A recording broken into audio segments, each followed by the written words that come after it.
What is up, bros? Me, Josh, here. In today's video, we're going over patch 0.7.5, which as of when I'm recording this, it drops tomorrow. And this is actually a pretty big patch because it brings the USN line split. So let's kind of dive into what is coming with this patch. And a lot of that is with ship replacement. So this is one of the major things you guys need to take advantage of. It's time sensitive. So sorry if you're missing this when it's after the date, but they just posted this today. And I wanted to make a quick video about how to get ahead of the game a little bit and get as much as you can for the upcoming split and the lines being replaced and whatnot.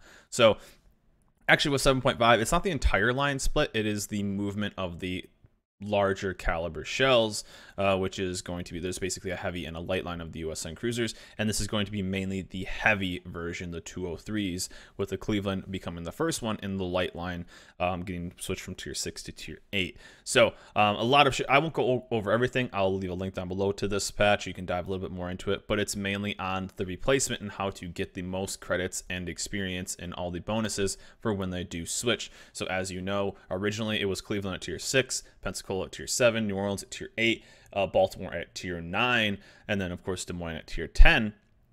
And now that's getting switched. Cleveland's getting moved to tier 8 of the light line, Pensacola's getting moved down to tier 6, New Orleans getting moved down to tier 8, New Orleans to tier 7, Baltimore to tier 8, the Buffalo, a newcomer, moving to tier 9, taking replacements. So with all of that switch, you go, okay, well, I have this ship already. What do I need to do? What will happen with this ship? And this basically explains it. So I won't go into every one of these because it's basically the same thing. But if you have researched the tier 6 Cleveland, this is one of the most popular ones, of course, so we'll dive into this one for sure. If you have researched the tier 6 Cleveland, you will get the researched tier 6 Pensacola and the tier 8 Cruiser Cleveland. The tier 6 Cruiser Cleveland is removed from the account. So, I mean, that'll be gone. So what ends up happening is if you have the Cleveland, it'll get automatically replaced with the Pensacola at tier 6. You'll lose the tier 6 Cleveland, and as well, you'll get the tier 8 Cleveland once it gets moved. So that's always good. So people always ask, what's the best way to take advantage of this? What's the best way? Whenever there's been a line split like this, things are moved around. They do basically a trade for all kinds of stuff, and you can actually get a lot of things for this if you have these ships. So what a lot of people end up doing is they will go into their lines and then repurchase these ships to get that advantage and get that basic quote-unquote free ship, although they've already had the ship anyway. But you can actually get some nice trade-offs for these, and Wargame kind of breaks down what all you can get, which is actually kind of cool. So again, if you go on Pensacola, if you research the tier 7 Pensacola, which is getting moved to tier 6, then the tier 7 New Orleans will become researched. Post-update, the tier 7 Cruiser Pensacola is removed from the account with all her modules, so you'll get the replacement ship instead. So you can basically get the free ship. If you're tier 7 Cruiser Pensacola, this is again with all of these ships. Keep that in mind. Had the top modules, the 203s, your newly added tier 7 Cruiser will come with 12,000 experience and almost 1,000,000 credits. So that's pretty awesome. Again, with the New Orleans, if you already have it fully upgraded, basically the elite status when it's fully upgraded, that's what you need to get the tier 9 anyway.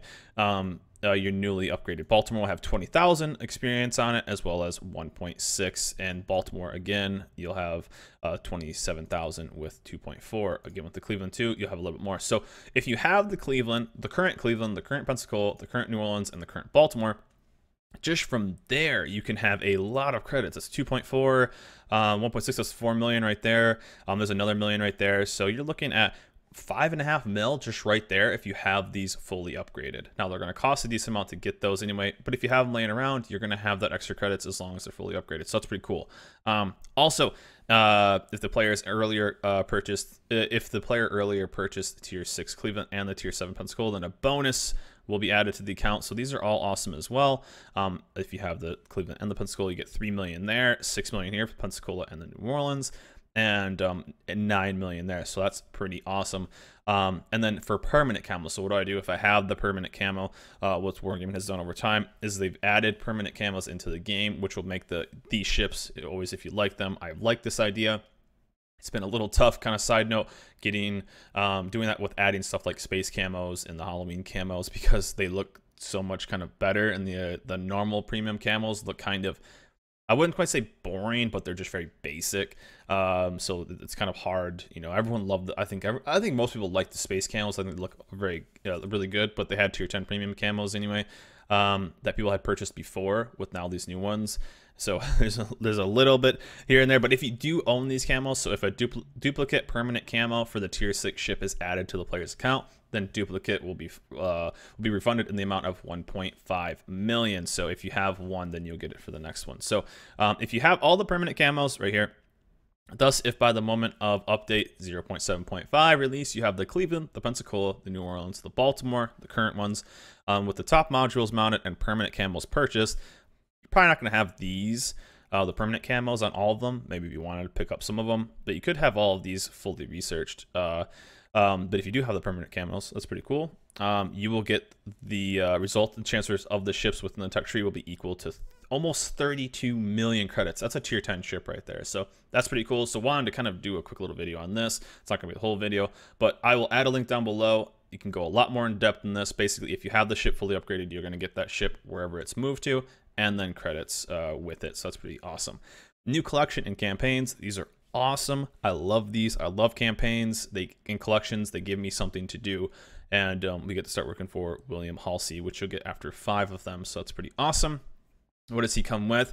He comes with expert loader skill. So switching back and forth between ammos, that reload takes less time. This is really, really good for cruisers, especially good for cruisers. Catching a ship with the AP broadside. Let's say you're shooting HE, then they turn broadside. You can quick switch to AP. He has a 75% instead of 50, so that's going to cut down, you know, a 12-second reload to a 3-second reload. So that's pretty badass, honestly, and you can catch that ship broadside. Expert marksmanship, that's the turning of your turrets, depending on what caliber it is, faster. So he has a buffed version of that. So buffed version of expert loader, a buff version of expert marksmanship, and hit hard. So with the Yamamoto, which is the other captain we've seen like this, if you get first blood, I believe you get some fireworks and you get an extra charge of all your consumables. If you get Kraken, then you get like faster reload and I believe even a heal. But what he's going to do is hit hard and hit fast. So what you're looking for is Confederate, which happens a lot more than Krakens.